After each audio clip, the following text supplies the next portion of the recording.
dahil si Mrs. sumama umano sa ibang lalaki.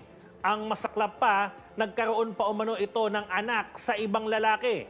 Samantala, naiwan naman kay James ang 3 nilang anak. Naisidemanda ni Tatay James ang kanyang misis dahil sa pang-iiwan sa kanya at sa kanilang mga anak.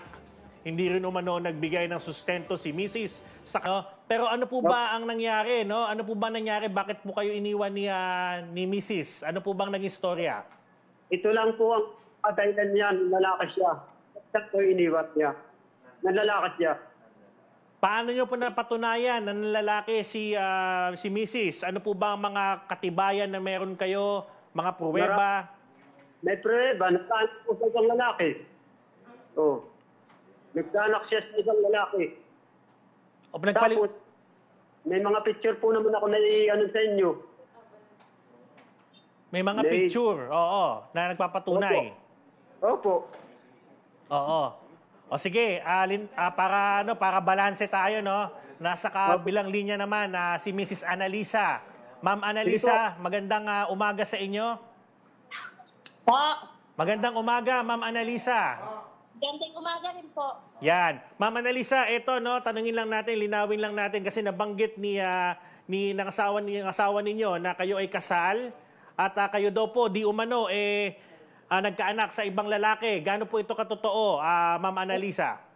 Hindi po totoo yan. Hindi totoo na? Alin yung hindi totoo? Yung sumama po kayo sa iba o nagkaanak sa iba? Sa ibang lalaki. Wala po kayong ibang lalaki, tama po? Wala po. Anak?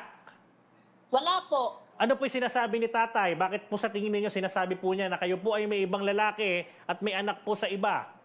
Sinungaling po yan. Ano po ba, tatay? O tatay, hindi na pala totoo na may anak sa iba at may sumama sa ibang lalaki. Paano mo ba nasabing meron? Yan po ay nang umalis sa akin. Buntis na po yan nung lalaki. Yan nga po sinasabi ko sa kanya. Yan sabi ko ay anak ko. Ngayon, hindi niya ang sabi niya, hindi ko raw anak yun. Kaya ngayon, siya mismo ang sinungaling.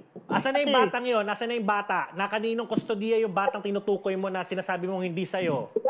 Pinaampun po lang niya. Pinaampun. Parang hayop na pinaampun lang. Bakit mo naman pinaampon, Analisa, yung anak mo? Hindi po totoo yan. Sinabi ko lang po na buntis ako pero hindi po totoo. Anong hindi totoo? Kasi ano ko lang po sa kanya para pitigilan niya na ako.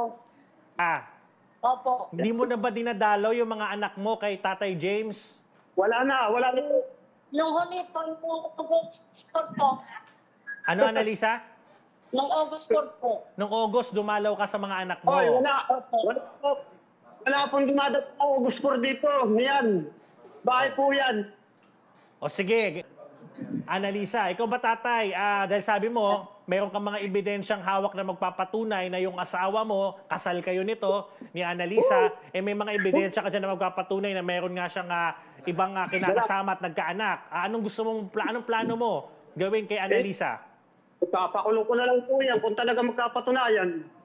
Ano po? Pag napatunayan daw po, magsasampa ng kaso si tatay. Nawin lang natin kasi balanse tayo dito. Ano yung nasa post mo? Sabi mo kasi kanina wala kang lalaki, hindi ka nagkaanak, pinapabulaan na mo lahat ang sinasabi ni tatay. Pero ano itong mansari? Pakipaliwanag sa amin anong klaseng mansari ito at anong pagtanggap ang tinutukoy mo doon sa lalaki? Wala po. Nakasakay ko lang po yung ng bus. Ay, nag-picture po. So nakasakay sa bus, inantok siya, sumandal, nagpicture kayo. Tama ba? Opo. So wala po akong karelasyon. Ibig sabihin, hindi mo to kilala? Hindi mo to kilala, Ma'am Analisa? Opo, hindi ko yung kilala. Oo. Na lalaki yan. Ito. Pinapakita natin yung picture. Itong tulog na to, hindi mo to kilala, pero pinicturean mo. Opo, nagpicture po talaga ako, pero hindi ko po yung kilala. Kilala at sinilala dito. Oo. Pero yun nga tanong ko, Ma'am Analisa, no? Linawin lang natin, kasi sabi mo, di mo kilala, nag-selfie kayo, bakit mo kinapsyonan ng mansari? Anong purpose nun? Wala Happy 2 lang months. po. Para Pagkasama lang ko na yan. po siya. Wala Para lang. tigilan niya na ako. Para iwan ka na ng asawa mo? Para tigilan niya na po ako. Yung po purpose dyan. Pero Hindi po. pwede mo naman ito i-send sa asawa mo, no? Pwede mo naman i-send sa kanya bakit mo pinost. Naipos mo. Gusto ko lang po na mag-ano po sa akin para tuluyan na ako kalimutan niya. Naki. Oh. So, malinaw ha, sinasabi niya yan ha, Ma'am Annalisa, hindi mo kilala itong lalaki. Sa bus mo to Opo. nakilala, inantok, dumikit sa balikat mo, nagpicture kayo. Ano ba yun? Yun ba ang kwento mo, Ma'am Annalisa? Imposible. Ako po talaga ang dumikit sa kanya. Sinadya ko po talaga yun. Pero sa totoo po, hindi ko po talaga kilala yan. Sinadya mo na dumikit yung lalaki sa'yo, tama ba? Sir, Ako hindi po raw talaga kilala. talaga Hanapin naman ang po pangalan. Okay. Sige, para malinawan tayo, no? Ay, meron na naman pong, ibang lalaki to. Meron na naman pong picture na sige, attorney ko na tatanungin. Medyo hindi ko na kinaya yung picture.